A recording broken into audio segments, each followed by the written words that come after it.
licenciado laboral, litigo la parte federal y la parte local. Les traigo esta presentación el día de hoy. De hecho, yo trabajaba en Guamasi. Tengo esa experiencia de haber trabajado en Guamasi. Trabajé casi 4 años en Guamasi. Esto era lo que nos identificaba cuando llegábamos a las escuelas.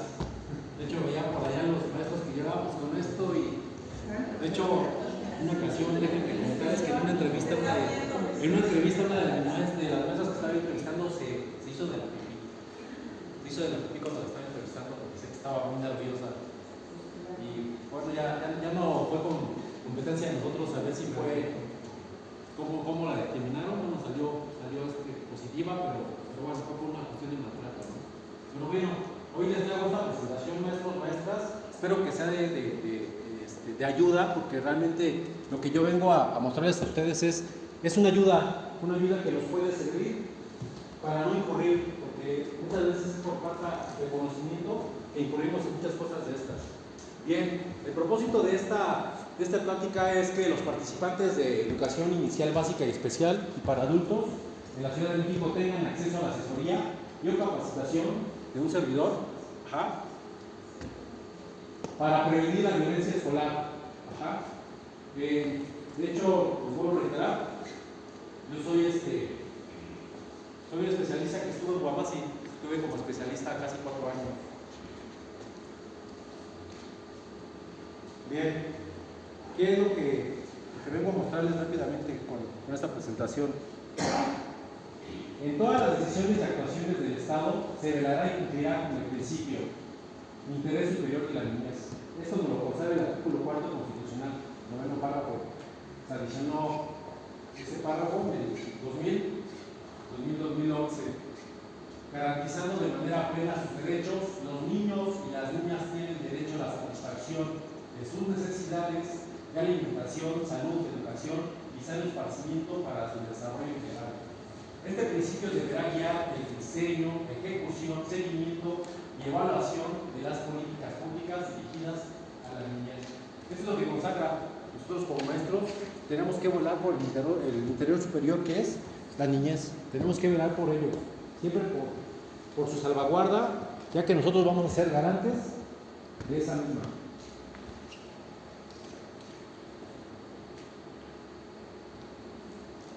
Bien, ¿cuál es la misión de Guamasi? Y de hecho, digo cuál es la misión de Guamasi porque ya no estoy por allá, pero vengo aquí para mostrarles lo que yo hacía, que no incurramos, compañeros. Guamasi es una especializada de la Autoridad Educativa Federal de la Ciudad de México, que ofrece alternativas para el fortalecimiento de la convivencia escolar y prevención de las violencias en la escuela. Quiero hacer hincapié en algo que comentaba la maestra. De hecho, la Ciudad de México, compañeras, compañeros, es la única en toda la República que existe aquí, Guamasi. No existe en otra parte de la República Guamasi. La unidad de atención al maltrato y abuso sexual infantil únicamente existe aquí, en la Ciudad de México.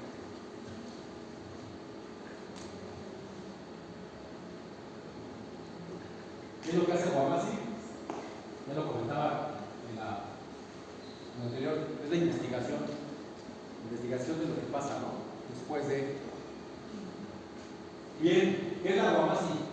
La Guamasi se crea en el 2002.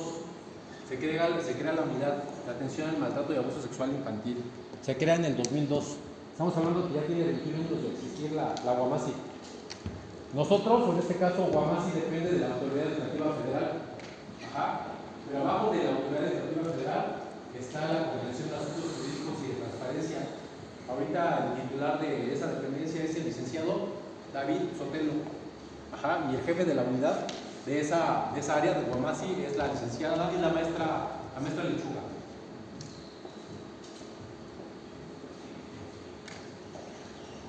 ¿Damos otra? Bien, después de la coordinación ya sigue la unidad de atención al maltrato y abuso sexual infantil. Esto es, Guamasi tiene la presencia y autoridad con la Autoridad Educativa Federal. Nosotros le rendimos este informe a coordinación a la Autoridad Educativa y Autoridad Educativa directamente a la Secretaría de Educación Pública. Sí, maestra. Disculpa, ¿sabes quién es la figura más importante de Guamasi? ¿Cuál es el nombre? Es David Sotelo. David Sotelo. Maestro David Sotelo. Él Es el mismo que maneja la coordinación de asuntos jurídicos y transparencia. Sí. Y de hecho la maestra Lechuga le rinde informes al maestro David Sotelo. Y él a su vez a la autoridad electoral. Sí.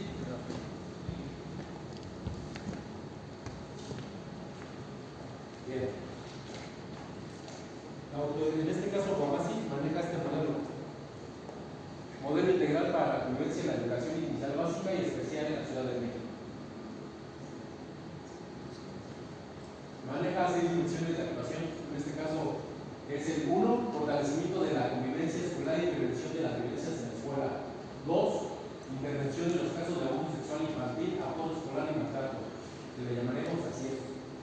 Jurídico-normativa, investigación de los fenómenos inherentes a la convivencia escolar y sus violencias, capacitación y actualización de los integrantes de Guamasi, evaluación y revisión de cuentas.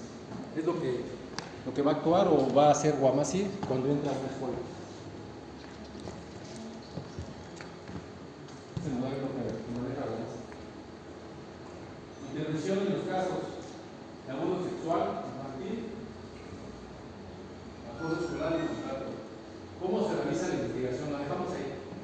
¿Cómo se realiza la investigación para la atención de las solicitudes de intervención?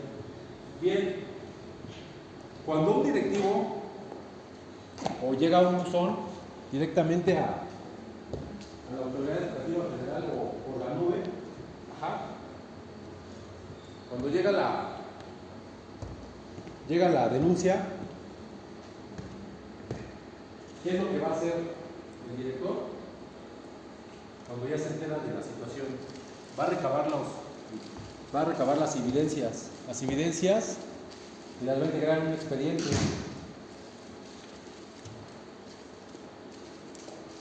Cuando ya se tienen las evidencias, estamos hablando de que directamente entra Guamasi a las escuelas cuando ya es por una cuestión de maltrato. Llámese maltrato psicológico, maltrato, pues en este caso verbal, los salones, y por lo regular cuando es una cuestión de abuso sexual infantil. Cuando es una cuestión de abuso sexual infantil, ya lo comentaba el maestro, ahí no hay una cuestión de una mediación. Directamente entra a Guamasi y entra directamente a la escuela. Bien, cuando ya llega el especialista llega de Guamasi, llega a la escuela, le pide al director, muchos compañeros así lo hacían. Director, permítame su lugar, voy a utilizar su lugar para sentarme. ¿Qué hace el director? ¿De qué voy a entrevistar a todos los maestros? Posteriormente, cuando él llegaba a Guamasi, entonces le quitaba del lugar, le decía, maestro, enséñeme todos los documentales que usted ya recabó por la cuestión del maestro. Tengo una queja, estoy aquí por una queja por maltrato. Pues el director nos daba los documentales, Es cuando empezaban las entrevistas. El especialista, en este caso nosotros como especialistas, empezamos a hacer la investigación y en este caso los cuestionamientos con todos los maestros que conocían al maestro, ¿no? Porque para esto ya fue retirado. Entonces yo me voy a encargar de preguntarle a todos los maestros pues, la situación que pasó, ¿no? Por la cual estamos ahí. Bien, después de las entrevistas que nosotros hacíamos el diagnóstico grupal. Yo como especialista de la Guamasi hacía el diagnóstico grupal en cada uno de esos grupos, de los que el maestro había tenido contacto por la cuestión de los horarios, ¿no? Llámese maestro de educación física, de historia, maestro de sus horarios, ¿qué grupos atendía este maestro? Tantos grupos. Entonces yo a cada uno de esos grupos entraba y hacía el diagnóstico grupal para saber si el maestro había incurrido o no incurrido. Porque como ya lo decía el maestro, los alumnos no mienten. No podemos decir que el alumno está mintiendo, porque nosotros estamos para salvaguardar la integridad de ellos. Entonces nosotros pues decían que pues se había incurrido. Nosotros lo único que hacemos era recabar todas esas documentales, en este caso en el diagnóstico grupal. Norman, por favor. Bien, otra cosa que hacíamos como especialistas en la UAMASI es, yo le decía al director, por favor, denme un recorrido por su escuela, necesito checar toda su escuela. Todos nosotros procedíamos a hacer el recorrido por la escuela. ¿Qué es lo que hacíamos cuando estábamos haciendo el recorrido de esa escuela? Pues estábamos checando que las puertas estuvieran cerradas, ya sea, este salón de qué es, este salón es de educación musical. Déjenme les digo lo que ustedes para el maestro, yo lo tachaba, pero un tacho para el director, porque esa puerta no estaba cerrada. ¿Por qué? ¿Por qué tenía que estar cerrada esa puerta? Porque esto daba fortuna a muchas situaciones y más estaba en una cuestión de alejamiento. En lugar siempre nosotros checábamos en el croquis, que se hagan permítame su croquis, porque tiene un croquis por parte de la Protección Civil, ¿no? Entonces yo llegaba, siempre recorrido, checaba puertas, estuvieran cerradas, si estaban abiertas, pues eran hechas para mí, porque yo al final le daba estábamos por allá. Entonces yo es lo que hacía como especialista de la UAMASI. Checaba todos esos puntos que pudieran ser vulnerables para los alumnos. Llámese una cuestión de maltrato o una cuestión de abuso sexual infantil.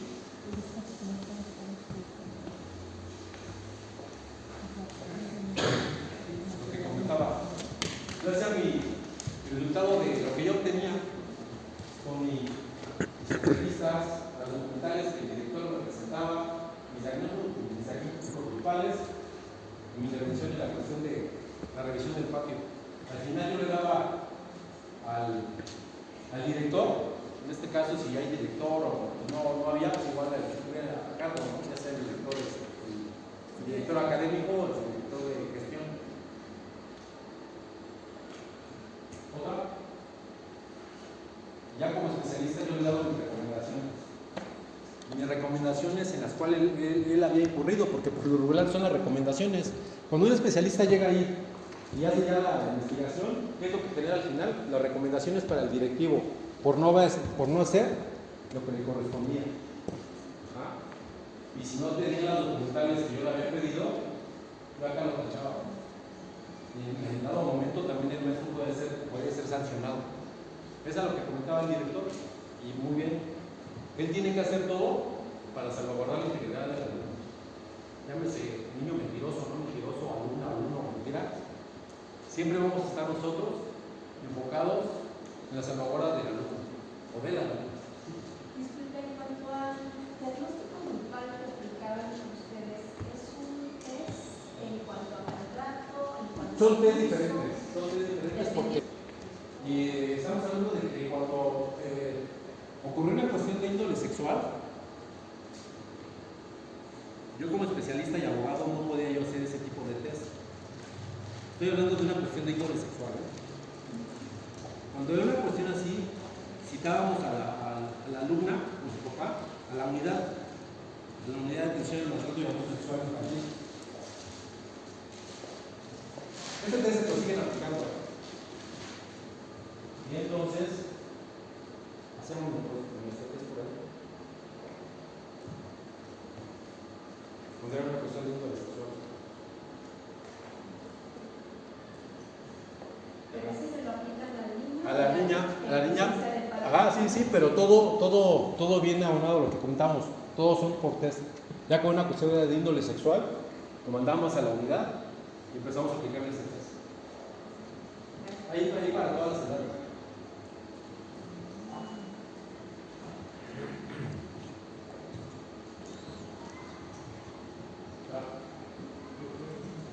Bien, es lo que les comentaba. ¿Cuándo hace la intervención UAMASI en las escuelas? Por acoso escolar, maltrato, abuso sexual infantil. El acoso escolar yo lo eliminaría porque por lo regular siempre hay convenios.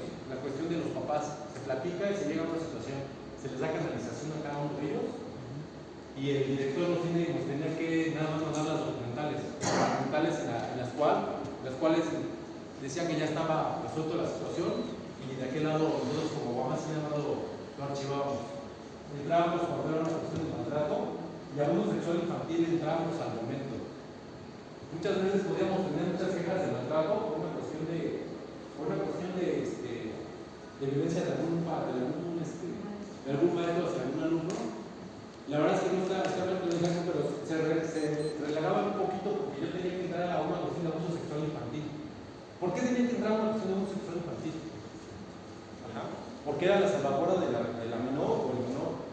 Pero ¿por qué también? ¿Por qué teníamos que entrar? Porque todo esto, la cuestión de abuso sexual infantil, se convierte en recomendaciones. Si no hablar de las recomendaciones que luego genera la CNDH. No, que se generó la recomendación tal. Porque para hacer esto no está bien. Porque una recomendación es una cuestión pecuniaria. Le cobran dinero. ¿Sabes qué onda? Se generó una recomendación porque no, y no hizo Guamasi lo que le correspondía en ese momento. Entonces esto llegó a tal instancia, ya se convirtió en una cuestión de noticia, ya salió en las noticias. Nos venía una recomendación. La recomendación es una cuestión voluntaria para la Secretaría de Educación Pública. Entonces, otra. Aquí les traigo la cuestión de definición de violencia. La definición de la violencia es el uso intencional de la fuerza o el poder físico de hecho o como amenaza contra uno mismo, otra persona o un grupo o comunidad que cause o tenga muchas probabilidades de causar lesiones, muerte, daños psicológicos, trastornos del desarrollo o privaciones. Es la violencia. Otro.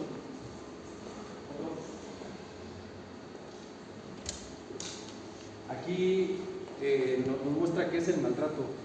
El maltrato escolar. El maltrato escolar que muchas veces, no digo que ustedes, pero sí nos llegó a tocar muchos casos en los cuales salían positivos y se incurría en esto. Es el uso intencional de la fuerza o poder expresado a través de la violencia física, psicológica y o negligencia por cualquier trabajador al servicio de la educación hacia las alumnas, alumnos, afectando su bienestar personal y el proceso educativo individual y o grupal. Esto es lo que trae Guamasi para ustedes en la cuestión de lo que es el maltrato escolar.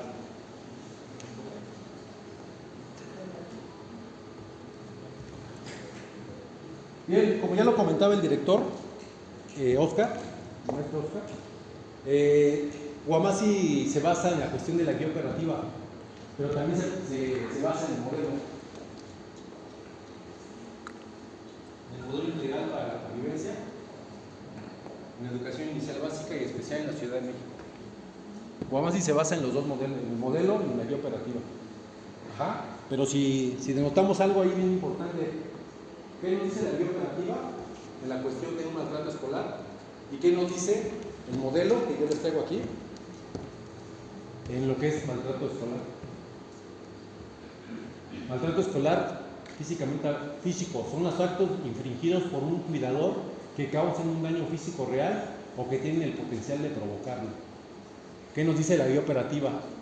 Es el uso intencional de la fuerza o poder expresado a través de la violencia física, psicológica y o negligencia por cualquier trabajador al servicio de la educación hacia los alumnos y alumnas. ¿Y qué nos dice el modelo? Que alguien me lo pueda leer. Esto me lo puede. Sí, claro. Negligencia. Se produce cuando un cuidador no brinda al menor las condiciones apropiadas y propicias para su desarrollo e incluye actos que tienen efectos adversos sobre su salud emocional. Psicológico se produce cuando los adultos que tienen bajo su responsabilidad a un menor no toman medidas para promover el desarrollo de este estando en condiciones de hacerlo. Ok, ¿a qué voy con todo esto, compañeras y compañeros? La guía operativa en algunas cosas está muy escueta. Nada más es para, llénate la guía operativa. Pero de este lado el modelo, este modelo fue ya creado por especialistas en esa rama, en la rama de la cuestión ahorita les contesto, en la cuestión de todo lo que se vivió, porque cada uno de ellos, si pueden, esto lo pueden descargar. Está bueno, elaborado por compañeros que yo tuve como jefes. Por ejemplo, tuve a la maestra Mónica Riquelme, al maestro, bueno, en este caso a mi jefe, que era el licenciado José Rafael Castillo, junto con todos estos especialistas que ya tenían 10, 12, 15 años, ya como especialistas en Guamasi. En todos ellos se hizo este compendio y sale este modelo. Este modelo está mejor desglosado en la guía operativa. Y entonces, ¿en dónde se basa el especialista? En el modelo. La guía operativa, sí lo tomamos en cuenta, pero realmente también estaba hablando de esta. Entonces, sobre el modelo es sobre el que nos guía.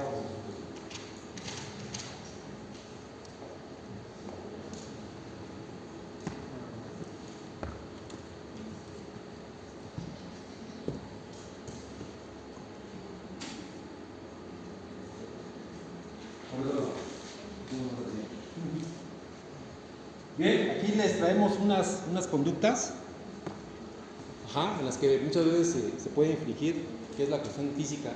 Conductas de maltrato físico: golpear con el puño cerrado, golpear con un objeto, patear alguna parte del cuerpo del alumno o alumna, abofetear, sacarlos del salón, sentarlos a la fuerza, no dejarlos ir al baño. ¿Ya vieron que lo tengo bien marcado ahí?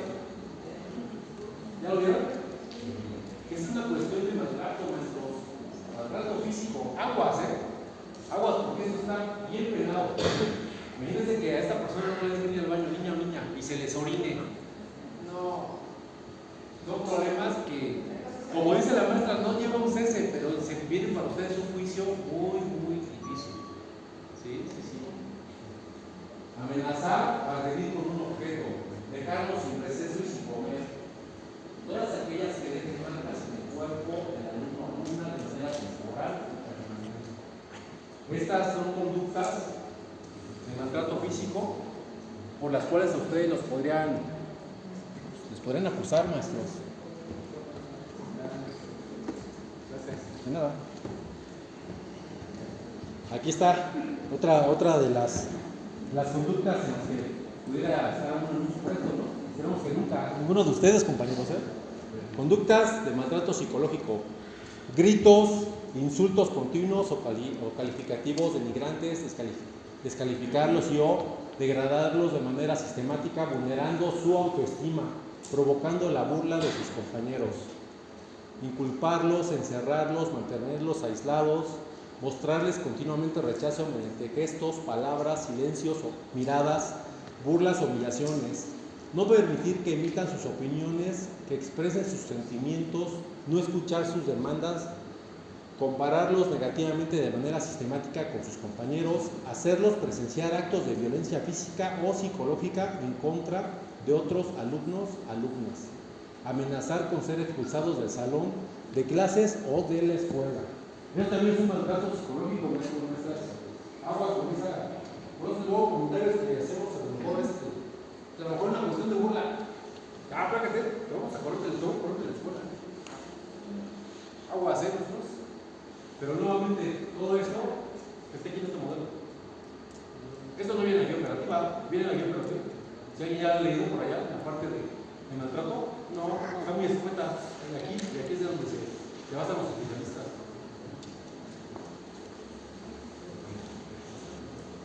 Negligencia. Aguas también con esta parte, maestro. Negligencia: omitir la vigilancia de los alumnos y alumnas durante su estancia en la escuela. Ya lo comentaba el maestro Oscar. Las guardias, maestro, son muy importantes, porque donde no estés en tu guardia y pase algo, el maestro deslinda. El maestro va a deslindar. Yo no estaba ahí. Pero para eso yo creo que el maestro ya tiene una. ¿Tienes una bitácora de tu guardia? ¿Sabes qué maestro tiene que estar en qué punto y qué día? Prolongar los periodos de recreo sin vigilancia. No puedo hacer esto. Tenemos una comida aquí en el auditorio. Apúrense, que se quede el prefecto. No, no lo hagas. No lo hagas, no lo hagas porque vas a incurrir ahí. Sí, ahí, bueno, voy a aprovechar. Nosotros cuando vamos a dar pláticas a las escuelas, les pedimos a los directores que nos den unos 10 minutos antes o 10 minutos después del receso, porque con 20 minutos no es suficiente. Pero siempre que pedimos eso, también debemos de pedir que haya quien esté cuidando a los niños. Hay directivos que nos dicen, si les doy el tiempo, yo voy a cuidar a los niños junto con mis subdirectores y el personal administrativo. Y así lo hacen. Es muy importante. No es que nos nieguen la entrada, no es que no podamos ir, no es que no podamos, hasta ustedes como maestros, dar alguna información. Simple y sencillamente siempre hay que cuidar esta parte.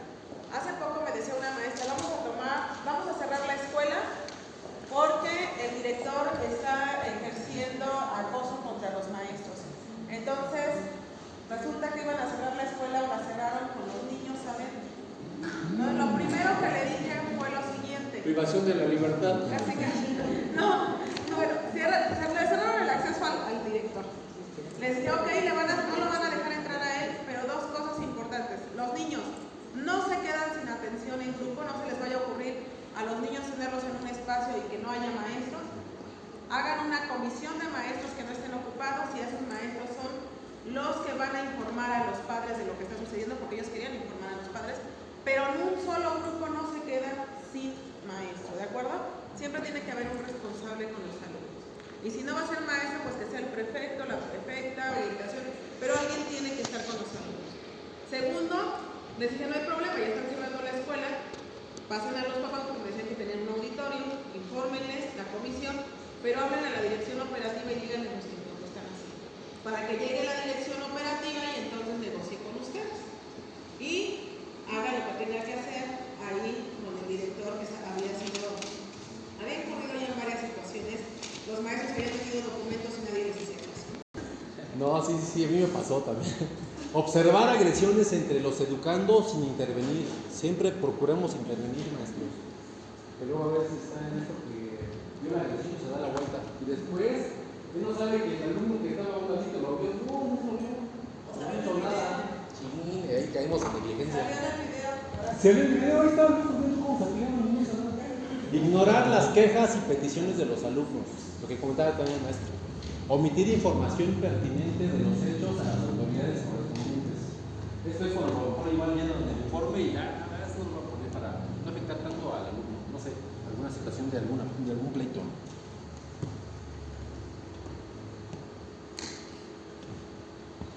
También existen estas, maestros, estas existen, a mí me pasó apenas hace como 2 semanas. Conducta circunstancial no intencionada. Hay conductas que se consideran dentro de este rubro, que ocurren en una sola ocasión, sin intención de causar daño y de manera reactiva a una situación por parte de algún trabajador al servicio de la educación hacia los alumnos o alumnas en un determinado evento. A estas conductas se les conocerá como conducta circunstancial no intencionada. A mí me pasó, de hecho me pasó hace como 2 semanas. Ya sí les comenté, ¿no? Soy prefecto en secundaria, ¿no? ¿No? Bueno, soy prefecto en secundaria, compañeros. Pero estaba ya entonces le digo a la niña, lléname tu reporte. Entonces me llena su reporte y me habla otra niña en volteo y le pego con la mano a la niña. Y digo, perdón. Pedirle disculpa, la bajé a la educación, hablamos a su mami, le conté, pero fue, si pasa, así nos llega a pasar. Sí, o que de repente si te acerca el niño, estás calificando, te levantas y a lo mejor hasta un cabezazo le andas dando, pero ya pasó por esto, o sea, no porque realmente queramos hacerlo.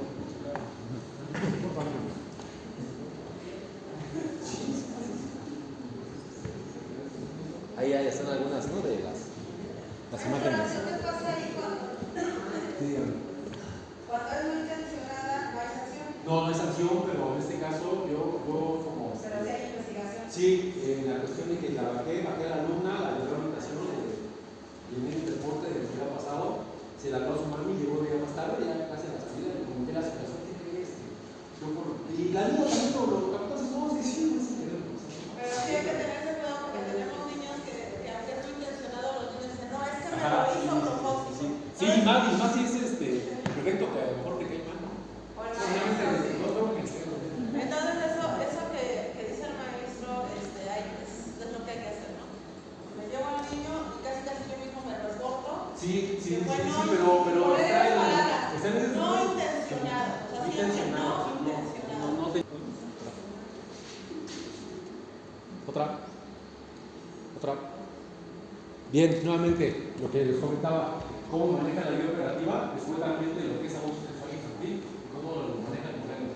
La guía operativa lo maneja de esta forma.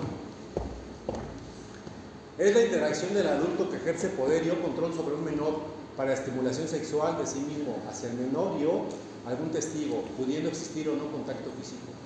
¿Cómo lo define el modelo? Puede definirse como tal a los contactos o acciones en los que el niño, niña o adolescente es objeto de la gratificación sexual de otro adulto o menor con una asimetría de edad mayor de 5 años y que no puede rechazar ni consentir al carecer de los conocimientos necesarios para evaluar sus contenidos y consecuencias. A lo mejor decimos, bueno, aquí está escuetamente, acá está más redactado, pero al final de cuentas, pues igual llega a un punto, ¿no? que es la cuestión de abuso sexual infantil.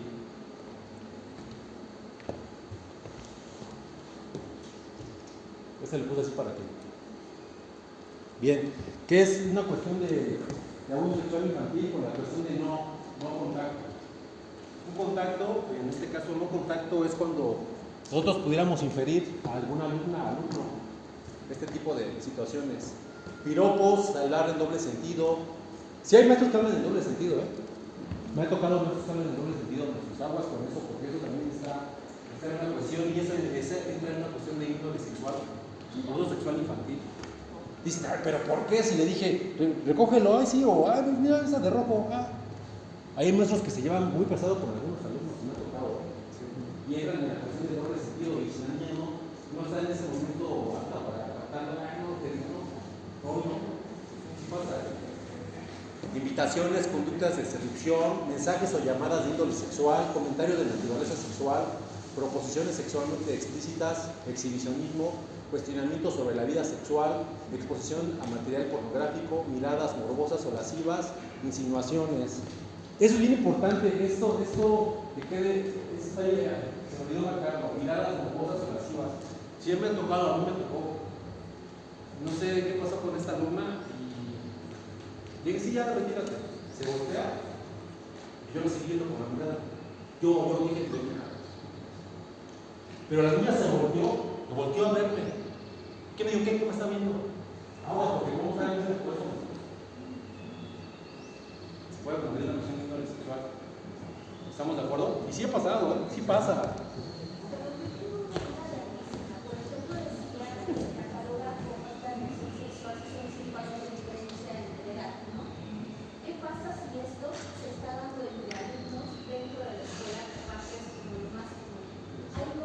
Ese es entre pares. No, eso sería entre pares.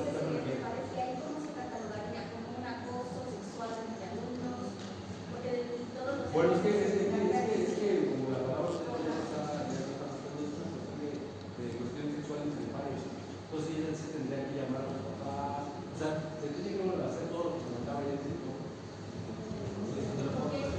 Cuando se tiene un tocamiento de naturaleza sexual, acercamiento físico de índole sexual, acercamiento de los genitales, besos y abrazos, penetración del pene u objeto oral, anal o vaginal. Eso está ahí en el modelo.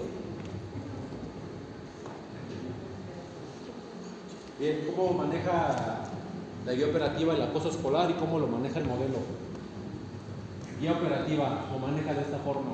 Es toda conducta intencional, direccionada, frecuente y en desigualdad de poder que se ejerce entre alumnos o alumnas y en el entorno escolar, con el objeto de someter, explotar y causar daño.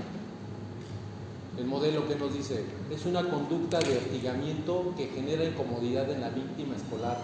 Este tipo de acoso, también denominado bullying, puede incluir distintas formas de agresión de manera reiterada y durante un tiempo prolongado. Como lo maneja el modelo y la guía operativa. Lo que les comentaba, la guía operativa es un poquito más escueta, ¿no? Así como, pues ya, ponle esto. Pero el modelo que les comento que... ¿Qué significa reiterada y durante el tiempo prolongado? ¿Cómo se define desde lo que tú sabes? ¿Cómo se define? Perdón, no te escucho. ¿Cómo se define manera reiterada y durante un tiempo prolongado? En la cuestión de acoso escolar, ¿cómo lo veo yo? Así es, ajá. Es una cuestión de un acoso escolar. Es subjetivo. Exactamente. ¿Más de una? Más de una ocasión. Ok. Y es precisamente sobre un alumno. ¿Y tiempo prolongado que más de una semana? ¿O a lo mejor en todo este transcurso del día escolar? No sé si sea de... Es que puede resultar... ¿De 7 o...? No, de manera reiterada, o sea, ha sido durante varias ocasiones más de una.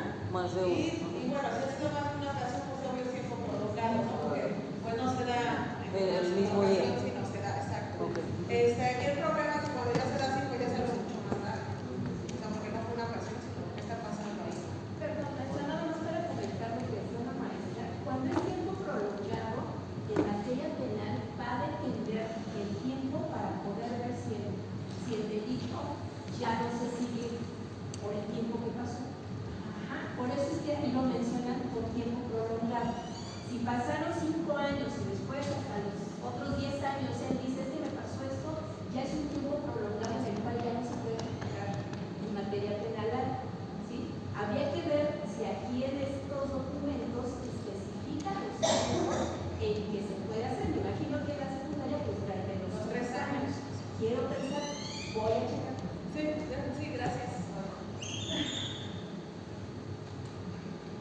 características del acoso escolar. El acoso escolar siempre va a tener una intencionalidad, una direccionalidad, una frecuencia y una desigualdad. Bien, en las características del acoso escolar, en la intencionalidad está dirigida a intimidar, someter, controlar, explotar, excluir y causar daño. En la direccionalidad, hacia cualquier compañero de la comunidad educativa, principalmente entre compañeros de grupo y de alumnos de grados más avanzados hacia alumnos de grados inferiores. Frecuencia, conducta persistente que se repite durante días, semanas y años. Desigualdad, es un desequilibrio de fuerza o poder entre el agresor y la víctima, lo que provoca en la víctima un estado de indefensión, designación, cambio de hábitos y resistencia a ir a la escuela. Estas son las características, compañeros, de lo que es el acoso escolar. Muchas veces igual nosotros estamos en clase y siempre vemos luego al alumno, ¿no?, que está un poquito como que relegado de los demás del grupo. Pues hay que checar, a lo mejor no somos nosotros los investigadores, ¿verdad? Pero pues igual algún compañerito le puede dar alguna referencia de ese alumno.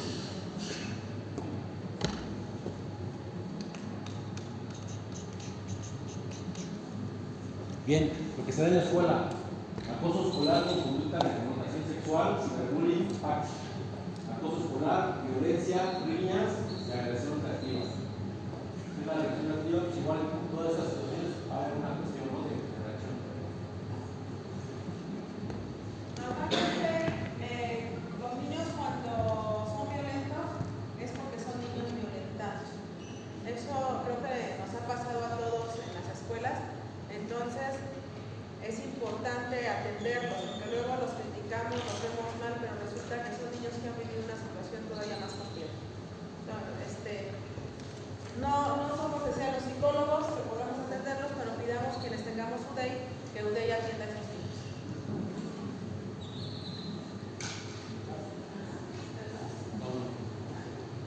Bien, ¿qué va a pasar durante esta situación? Ante una queja de ASIEM, la autoridad escolar deberá implementar los protocolos de actuación, los que ya comentaba el maestro Oscar, establecidos en la guía operativa para la organización y funcionamiento de los servicios y educación inicial básica especial y para adultos de las escuelas públicas y particulares de la Ciudad de México. Es lo que ya les comentaba y hacía referencia al maestro Oscar. De hecho, la guía operativa maneja a un nivel primario y un nivel secundario, la cuestión del protocolo. El protocolo de actuación ya es después del protocolo, en este caso el básico, bueno, en este caso el primario, perdón. El nivel primario es lo que todos tenemos que hacer, en este caso directivos, directores, maestros, siempre salvaguardar la integridad de los alumnos. Ese va a ser nuestro nivel primario. El nivel secundario, porque ese es un protocolo. Nosotros al salvaguardar la integridad de un alumno dentro del bien, en este caso dentro de la escuela, es un nivel primario. Ya un nivel secundario que sea un protocolo de actuación, es lo que le comentaba el maestro Oscar, y es cuando se tiene que actuar para implementar la salvaguarda del alumno, llámese acoso escolar, llámese maltrato o llámese abuso sexual infantil.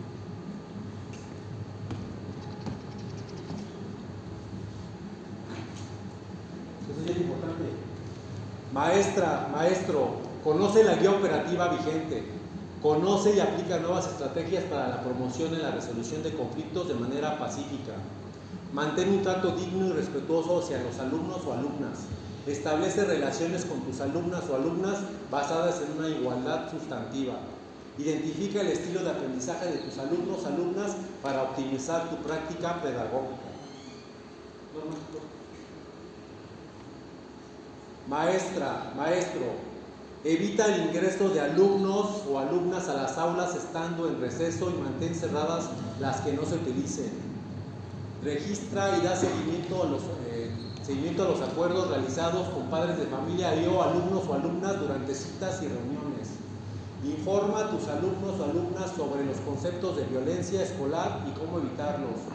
En casos de conducta disruptiva frecuente, realiza un seguimiento puntual, generando las documentales que sustenten las acciones que has realizado, considerando al alumno o la alumna como sujeto de derecho. Maestra, maestro, Mantén una adecuada visibilidad en las aulas, ventanas sin cortinas y puertas abiertas. Esto es bien importante, maestros, maestras. Vamos a procurar cuando viene el receso no quedarte con un alumno o una alumna en el salón, porque eso pudiera permear para una situación que te pudieran a ti sustentar por alguna cuestión de algún alumno o alumna que te vea con ese alumno o esa alumna, porque tú estás actuando bien, le estás dando una calificación, le estás dando cómo manejar una cuestión de algún dragón que vaya a hacer, y si te quedas con él solo o sola, puedes tener problemas. Vamos a tratar de evitar eso, compañeros. Identifica zonas y situaciones de riesgo en tu escuela, establece acciones para la minimización de las mismas. Evita permanecer a solas con uno o pocos alumnos que no estén involucrados en actividades pedagógicas. Mantén una adecuada vigilancia de los alumnos y alumnas en tu cargo. No los dejes sin supervisión. Esto es en las aulas, talleres, en el receso, en los traslados. Por lo general siempre pasa en los traslados. Cuando te vas al laboratorio y de repente ya te vas para tu grupo, ahí es donde luego pasan situaciones.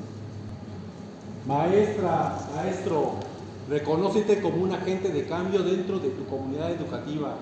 Diseña situaciones didácticas que te apoyen a realizar trabajo de investigación cuando se te presente una situación de violencia escolar.